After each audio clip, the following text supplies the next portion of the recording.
창의성을 높이기 위한 방법으로 제시되는 게 융합, 통섭, 다양한 시각 이런 게 있는데 이렇게만 말하면 구체적으로 뭘 하라는 건지 잘 감이 안 올 수 있어요. 그런데 이 추상적인 말의 원리에는 에디톨로지라는 것이 있습니다.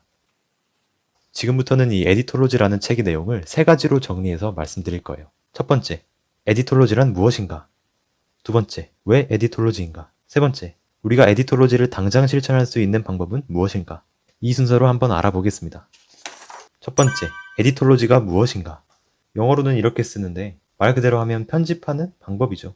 그렇다면 어떻게 편집하느냐? 그 방법을 정리한 도식이 있습니다. 에디톨로지의 정의이기도 한 도식인데요. 바로 의심, 해체, 재구성입니다. 이 도식은 창조의 도식이라고도 할 수 있어요.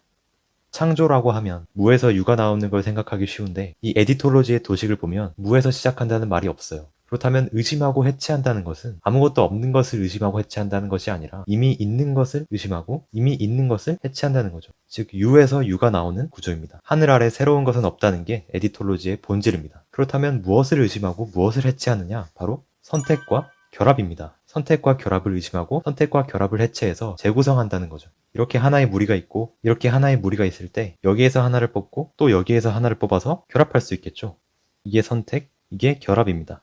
각 집단에서 뽑힌 정보는 결합돼서 의미를 만들어요. 이 동그라미와 이 세모의 결합을 익숙한 결합이라고 합시다. 그런데 똑같이 이 동그라미를 뽑고 여기서 이 세모 대신에 이걸 고를 수도 있겠죠. 그러면 이런 새로운 결합이 탄생합니다. 새로운 결합은 새로운 의미를 낳아요. 이걸 우리는 낯설게 하기라고 부릅니다. 이렇게 익숙한 결합에서 낯설게 하기로 바꾸는 과정을 에디톨로지라고 부릅니다. 책에 등장하는 예시를 들어보겠습니다.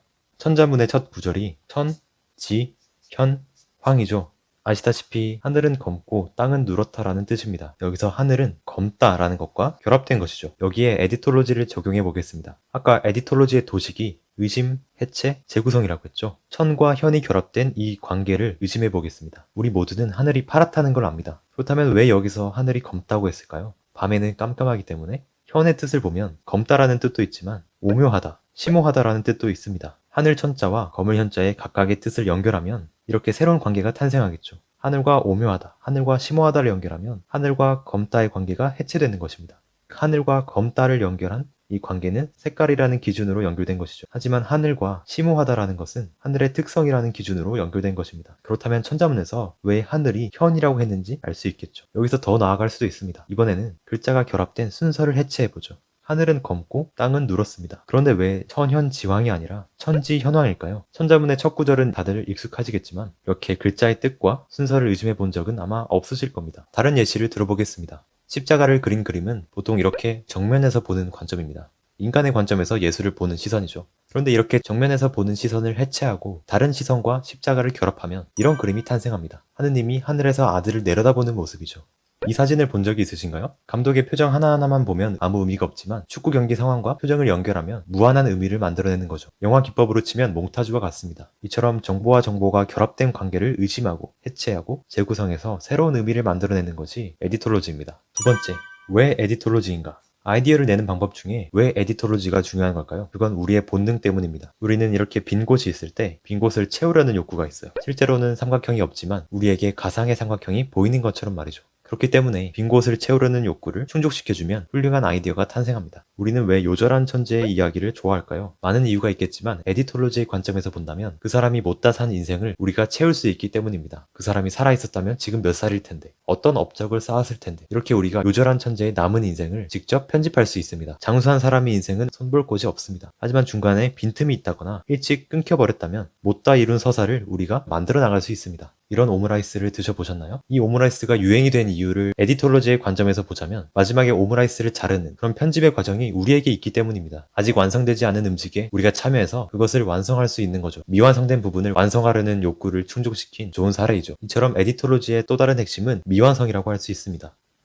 세 번째, 우리가 일상에서 에디톨로지를 실천할 수 있는 방법은 무엇일까? 첫 번째는 기록입니다. 아무리 편집이 중요하다 해도 아무것도 없는 곳에서는 아무것도 나오지 않습니다. 편집을 하려면 충분한 데이터베이스가 모아져야 합니다. 이 데이터베이스를 모으는 과정이 바로 기록입니다. 기록할 것은 일상에서 갑자기 떠오르는 생각도 좋고 책에서 읽은 내용, 또 사람들과 대화한 것 등등 많습니다. 여기에 관해서는 메모 습관의 힘이라는 책이나 김 교수의 세 가지라는 유튜브 채널을 참고하시면 좋을 것 같습니다. 두 번째는 카드 학습법입니다. 우리는 공부할 때 주로 카드가 아닌 노트를 쓰죠. 하지만 카드만의 강력한 장점이 있어요. 바로 편집 가능성입니다. 같은 내용을 필기한 카드와 노트가 있다고 합시다. 뒤에 있는 내용을 공부하다가 앞 내용과 연결되는 것 같을 때 카드는 바로 앞뒤를 연결할 수 있어요. 그런데 노트는 이 부분과 이 부분이 연결된다 해도 찢어서 옮겨 붙일 수가 없죠. 또 카드는 마구 섞어서 아이디어를 충돌시킬 수 있지만 노트는 여기에 쓰여진 순서대로밖에 정보를 파악하지 못합니다. 가장 좋은 건 카드와 노트를 같이 쓰는 건데요. 카드와 카드를 결합하면서 나올 수 있는 경우의 수를 노트에 정리하는 겁니다. 카드 학습법을 사용하면 자기의 필요에 따라 내용을 재구성할 수 있기 때문에 공부한 내용을 내 식대로 체화할 수 있습니다. 세 번째는 재편집 독서법입니다. 책의 목차가 이렇게 세 가지로 구성이 되어 있다고 하면 이 순서는 책을 저자의 의도대로 편집한 결과예요. 그런데 책 내용을 체화하려면 새로운 목차를 짜야 합니다. 챕터별로 내용이 이렇게 있는데 그대로 이 방향을 따라서 읽어나갔다면 읽은 뒤에는 나만의 키워드를 정해서 이제 이 방향으로 나가는 거예요. 예를 들면 이 내용을 키워드 하나로 설명할 수 있다면 이걸 엮어서 하나의 목차를 만들 수 있어요. 다른 키워드를 가지고도 이렇게 내용을 엮을 수 있죠. 그럼 내가 편집한 나만의 목차가 탄생합니다. 제가 이 책을 설명하려고 만든 목차도 이 책의 실제 목차와는 달라요. 이 책의 목차는 이건데 제가 이렇게 바꾼 거예요. 저의 식대로 책을 재구성한 거죠. 독서를 해도 남는 게 없는 것처럼 느껴질 때 에디톨로지를 적용해 보시기 바랍니다. 제가 준비한 내용은 여기까지고요. 책에서 다 설명하지 못한 내용이 많으니 이 책 꼭 읽어보시면 좋겠습니다. 감사합니다.